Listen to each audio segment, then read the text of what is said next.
So here we are at location 1.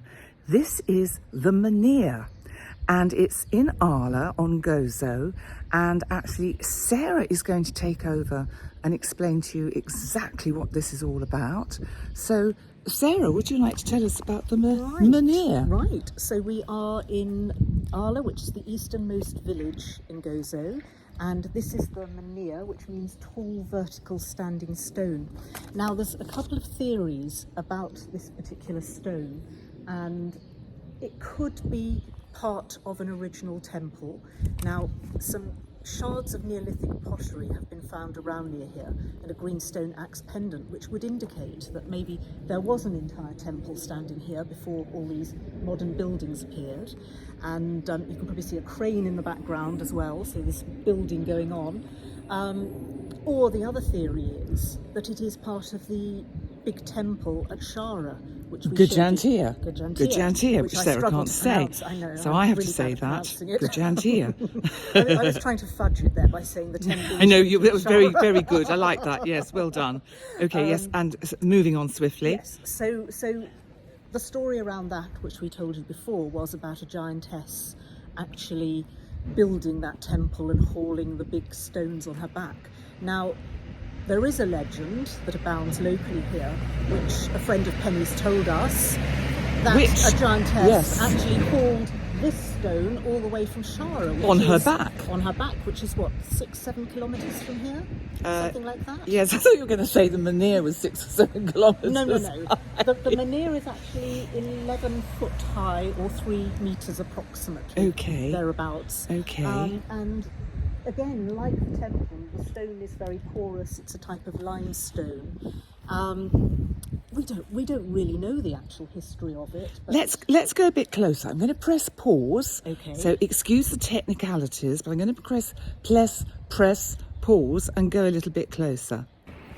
Now, the other super interesting thing about this menhir is it is actually on a ley line, and this ley line actually leads to the next stop on our tour, which is the sanctuary of the Immaculate Conception of Our Lady, which is the oldest Marian shrine on the Maltese Islands, apparently. So that is going to be the next stop on our exciting tour of Qala. Shall we go there now? Let's go there now. Okay. I think I stopped it. No, I started it again. Well, here we are at our second location. I'll just give you a quick panoramic view, and I hope you're liking my technical production directorship abilities. And this is called the Chapel of the Immaculate Conception, or Concepzione, and the date of their feast is the 8th of December. I'm now going to hand over to Sara to tell you a little bit more about it. Yes, so this is one of the earliest examples of a Marian shrine on the Maltese Islands. What's a Marian shrine? So it relates to Mary. Oh, I see. Yes, they're called Marian, apparently. That's the kind of technical name. Okay. I thought I'd try and impress people a bit with my knowledge and research. I'm impressed. Oh, good, good. No, it's good stuff. So this chapel actually dates from 1575. Wow. But it's actually believed that there was a chapel on this site in about the 6th century. So there's quite a lot of different sort of historical evidence that there was something on this site, but not quite as it is now. Now, in 1575, apparently, a papal legate visited and said that the chapel was in ruins, and basically it was profaned and closed down. And what does profaned mean? Well, I believe it means that the Pope basically desanctified. Yes, so the Pope closed it down, and it wasn't a chapel anymore. But then apparently local Gozotans actually regarded it as a really important sanctuary, and they raised the funds and actually volunteered to rebuild the whole place. So as it stands now, is pretty much how it was in 1575. It's the original building. Wow. And apparently the building actually survived the biggest earthquake in Malta, which was in 1693. Wow. So, and it survived intact. Hope we're not due for another one. Oh, don't say things like that. Oh God, no, we're quite good at manifesting, aren't we? I know, don't do that. Oh God, Don't do that. No. So what's really interesting is apparently, and maybe we'll go and have a look and see if we can find it, but there is some ancient graffiti on here. Oh, okay, well, we'll which go around relates to people who have survived things like shipwrecks because there was the and captivity. the ferry disaster that happened in the harbour and in Qala.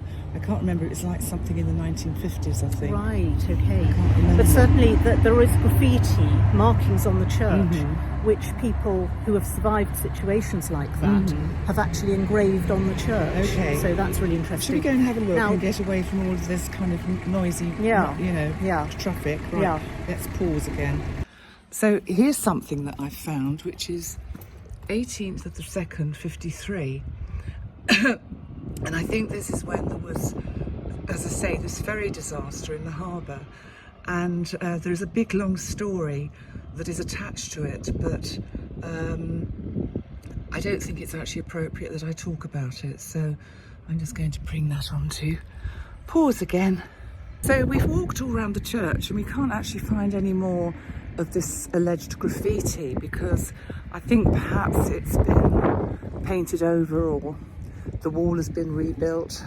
We'll go around the other side of the church just to check, but we thought you might like to just see a little bit of the view. This is kind of looking over the Gozo Channel, and there's a ferry. So it was one of those ferries that, not one of those ferries, but when they had ferries back in the 1950s that sank because of a terrible storm, and allegedly someone on board insisted that they went all the way to Gozo because this person wanted to be in Gozo, and I think there was a bit of bribery involved, but anyway, of course it caused this terrible disaster. But interestingly, Qala itself, if the meaning of it is safe harbour, which is interesting, but maybe that's where the survivors came to. Well, this is referred to as a sanctuary as well. Oh, okay. Yeah, so this is described as a sanctuary. But the really interesting thing is that this is the ley line, same ley line as the Menhir that we just visited. So the ley line runs across Qala to here. And in fact, you live, don't you, Penny? On the ley line, line. which I didn't realise. In fact, just trying to think if we should be able to see my block from here. Somewhere up there, somewhere. I think my... oh God, the bells. My block is somewhere up there. And the ley line goes all the way through to Gajantia. So... So it's phenomenal energy, isn't it? It is phenomenal energy, and I think this might explain why my cat Spoticus has been behaving so strangely lately.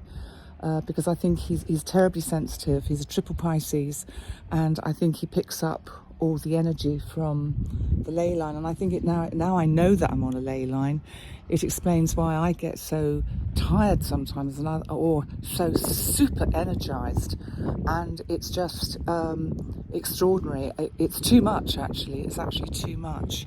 How do you find it when you're in my place, Sarah? The energy. I actually feel there's greater energy there. I feel more inspired and more creative than I am where I live, because I think the energy where I live is actually quite strange. I don't find it very inspiring there. Right. And I ended up sort of living there because it was somewhere that allowed cats, and it's quite limited the places that will allow cats here. So that's why I ended up there. But the energy isn't very inspiring. But I do feel much better when I actually am on the ley line. Clearly, I'm off a ley line where I live. Did BM instruct you to come here? Well, he instructed me to actually sort of just show people a bit about where we are, talk a little bit about the energy. He just thought it would really be interesting for people, just to get a feel of where we are and what life is like here, because I think life here is very, very different to where a lot of our viewers live. So we just thought it would provide a little bit of context. But also he said it is important that we do get in touch with where we are and the energy of the place as well, which I think is something that everybody can do wherever they live, is get in touch with the history and the energy of their environment. Which means we're now going to go on to our next location, which We are. neither of us have been to before, but we believe that there is some very interesting energy there. We do, and we didn't even know about it until a chance conversation the other day with a friend. We were just talking about our temple visits and that kind of thing, and he said, "Oh, did you know there's this stone circle in your village?" And we went, "No." We drive past it several times a week, and we'd never noticed it, which doesn't say a lot for our powers of observation, unfortunately, does it? So we're going to go and find it now. See you there. We've actually come into the church to just have a little look, but I don't want to talk loudly because I don't want to be disrespectful.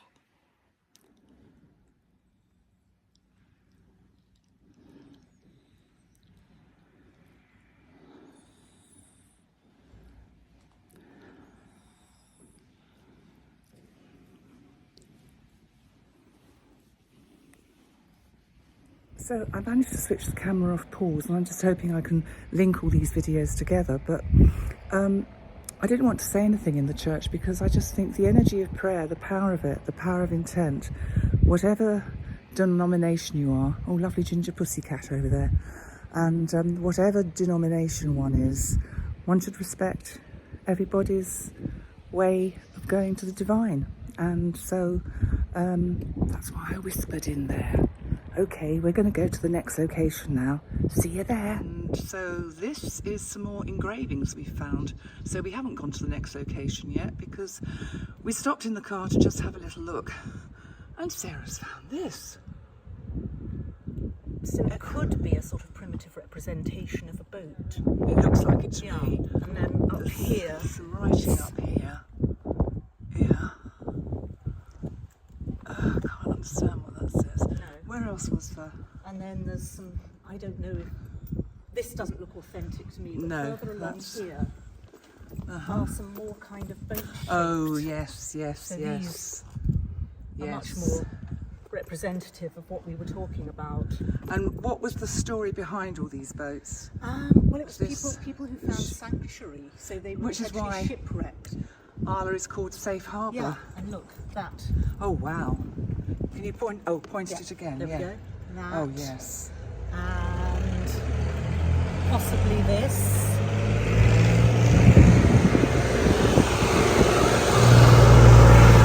Then I don't know whether that's anything. That sort of circle. Oh, yeah. And then we've got something that's a bit ship-like. There's a lot here, actually, aren't there? And then there's a much better one here. Look, this has even Oh, got a flag wow. on it. God, that's fabulous. Yeah. That is fabulous. And they're a very certain sort of style, aren't they? They are. They are. So. I think Anything up that's here? it. No, I think that's everything. Because I think that then the next part of the church is actually. Oh, here's something. Oh, Here's yes. another one. Yes. I think this may all be the sort of natural Yeah. erosion. Of the stone, yeah. And then that looks like a number. Oh, looks like 30. It could be 30 or it could be 50. Oh, yes, it could be. I'm not sure. And then it says above it, looks like pip. Or pio. PI. Pi. Pi. Potentially. And then I think that's another very faint ship. Oh, yes, it is, isn't But it? then we're coming to the part of the church which I think is a bit newer, so I don't think we're going to find anything there. I don't know if that's anything. It's quite interesting. It's like a Yeah, building. there's all symbols. And there's some numbers there, but Yeah. there's another boat there, actually. So interesting stuff. Well, I'm glad we paused to make the trouble to come round and have a look. We realised we hadn't actually covered this The side whole of the church, so no. we better check before dismissing the existence of the symbols. I didn't want to believe that my research was incorrect. No, because what we do is Sarah does the research and I do this technical stuff, which you can see she's much better at the research than I am at the technical stuff. And so this is a typical Gozo street. And we're going back to the car now. and we'll see you at the next location. Bye for now. The stone circle, which is just on the outskirts of Arla. So here we are at the stone circle on the outskirts of Arla, which is also on the edge of a village called Ansila. And this is one of only 2 stone circles on the Maltese Islands, the other one being at the temple in Sara. Now this You is mean not Gajantia? I do, the one I can't pronounce.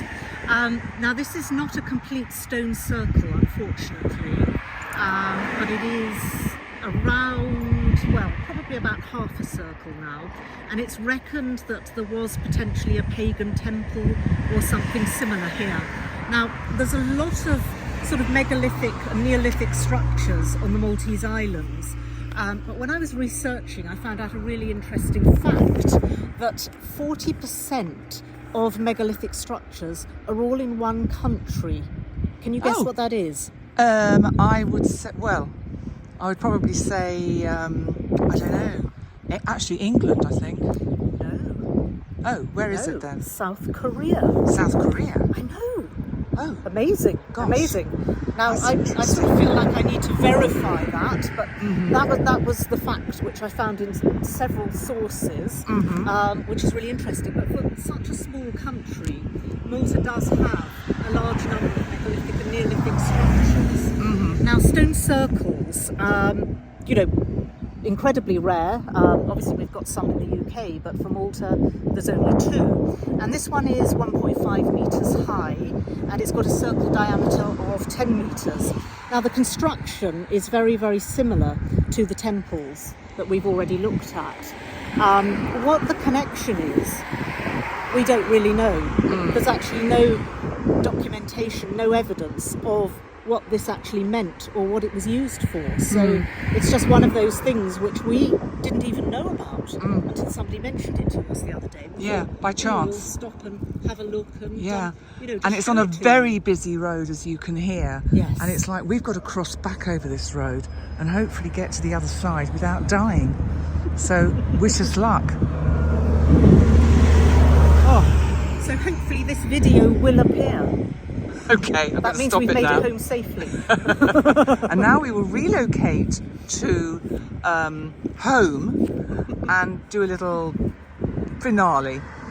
Right, stone circle, last little glance, and... Well, hi, we are back after a very adventurous afternoon. And we were both saying on the way home that one of the places that we found the energy was most kind of powerful was actually the church, wasn't it? Do you want to say a little bit about that, Sarah? Yes, I mean, I think that, you know, you can really feel how old it is. You get that sense of the history when you're there, much the way you do in the sort of Norman churches and things like that in the UK that, you know, we visited. I think it's really... There's a real sense that something has happened there, you know, such as those sort of shipwrecks and things like that. There's just a real energy there that makes you feel that you know things did happen there. Yeah. So I think that was phenomenal.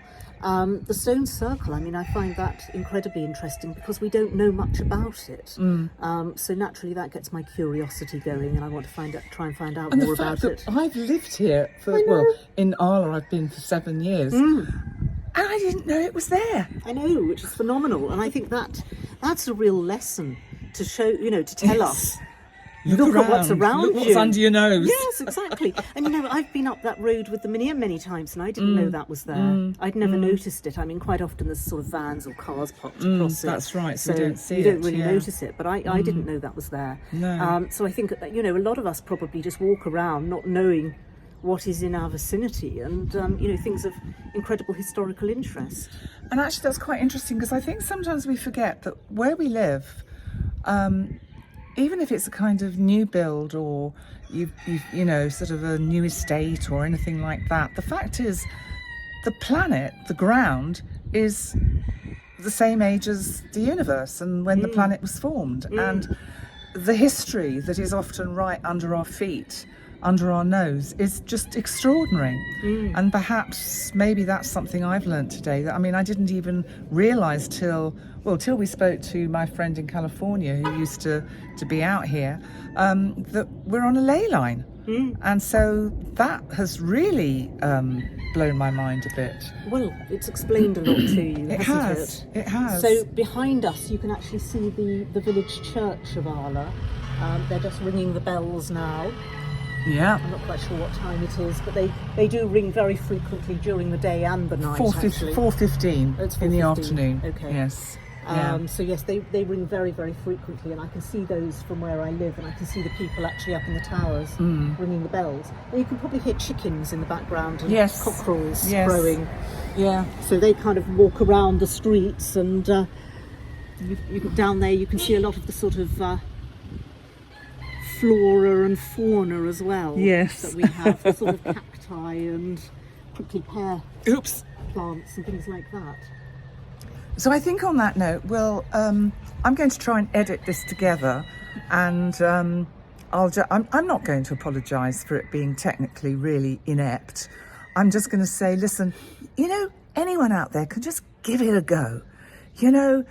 Just try. Just, that's what we're doing. We're just giving it a go. Why not? Just do it. So maybe that should be another New Year's resolution. Just go and do it. Whatever it is you haven't done or ever tried, do it. What do you think? I think so, yes. I mean, that's what I'm trying to do, and get right out of my comfort zone. Oh God, very much you have, yes. Yeah. So I'm going to go and edit this now, or attempt to, and hopefully you'll see it soon. So okay. Bye for now. See you soon. Bye from Sarah, and bye from me. Whoops.